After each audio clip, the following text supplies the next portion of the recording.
Vlog and Bayako sa Joyride. Alright, 20 minutes tayo sa Santa Lucia pero walang booking. Alright mga kapanalig, isang mapagpalang araw sa inyo. Ngayon nga pala, isi-share ko sa inyo sa video na to ang adventure ko sa pagbabiyahe ko sa Joyride. Ito nga pala yung pinagkakabalahan ko at pinagkakakitaan ko na rin para masustain ang aking family. Hindi na rin kasi pwedeng mawalan ng kita kasi pamilyado na rin ako. At nakikita nyo nga, naghahanda na rin ako dyan, nagpabango lang ako dyan at nag-ayos ng konti para presentable tayo pag umarap tayo sa ating mga customer. Ayun, let's go!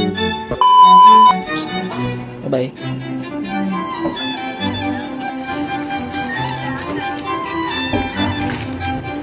Bawal tayong man. Kupit tayo ka Lucas. Bye baby Lucas. Ngayon Maria. Ngayon guys, palabas na tayo sa bahay natin.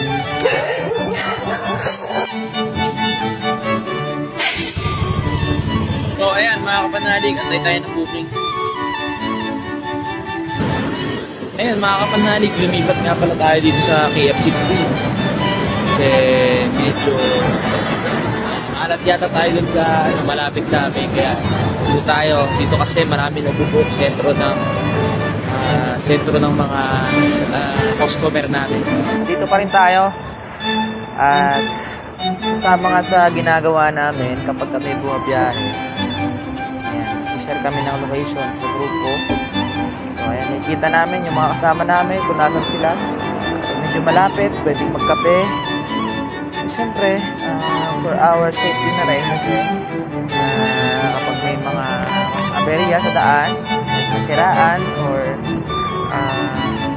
maka-encounter kami ng samang loob, nakikita kung saan kaming location mapupunta.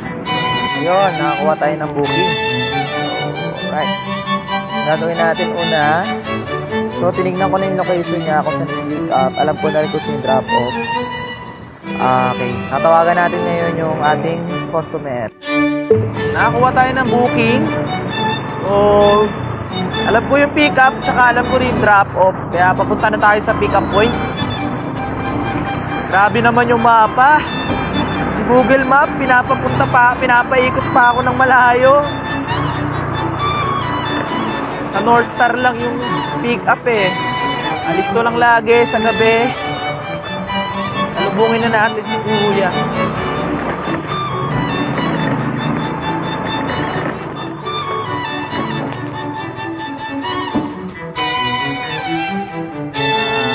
Sir, ano po? Sir Aljon. Right. Touchdown.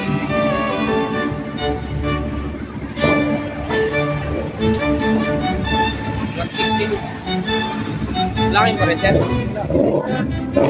Thank you, sir, ha? So, alright. Maganda ang unang binamano natin. Maganda ang binamano natin.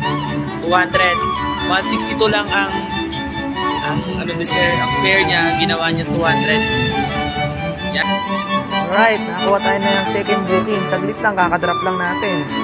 Nakakuha tayo ng second booking dito sa ating pick-up. Nakakatakot yun. Pero laban lang, kahit nakakatakot. Dito tayo sa pangalawang booking. Kaya natin lumabas sa sir. Alright, complete natin yung booking. So, 100 binigay niya.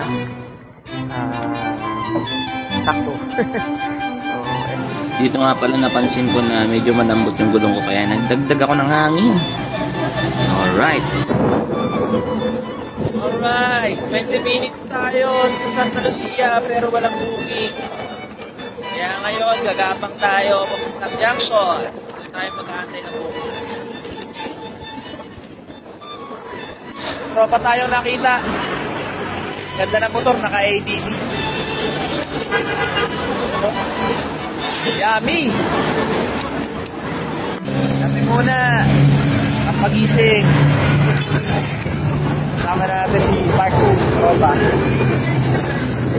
At pagkatapos nga ng mahabang paghahantay, nakakuha ulit tayo ng panibagong booking. Alright, nandito tayo sa Eastwood.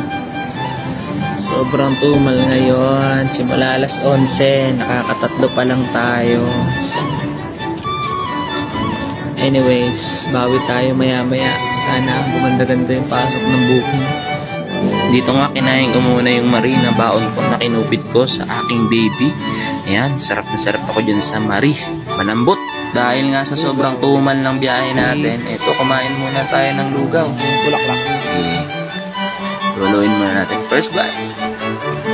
Thank you, Lord. Ayan, huwag nating tipirin yung sarili natin, lalong-lalo na nakakagutom ang bumiyahe ng magdamag. Time check, 6:15, nandito tayo sa BGC. So, ito na yung, ano natin, siguro last ride natin. Alright, nakakuha tayo pa Village East. Pauwi na to. Kainta. Last drop. Village East, Kainta. Uwi na. Touchdown. Dito na sa bahay. So, ayan. Ang aking asawa. Yatid ko na sa kanyang pagpasok. Umalis akong tulog, dumating akong tulog. Gumising ka na dyan, boy. Tanghali na, may pasok ka pa. Ito nga pala yung resulta ng biyahe ko kagabi. Sobrang tumal, naka 7 rides lang ako magdamag. Pero okay naman na kasi mga nasa more or less 800 naman na yung malinis na may uwi ko niyan. So ayun, doon lang magtatapos ang ating vlog. So, like and follow mga kapanalig.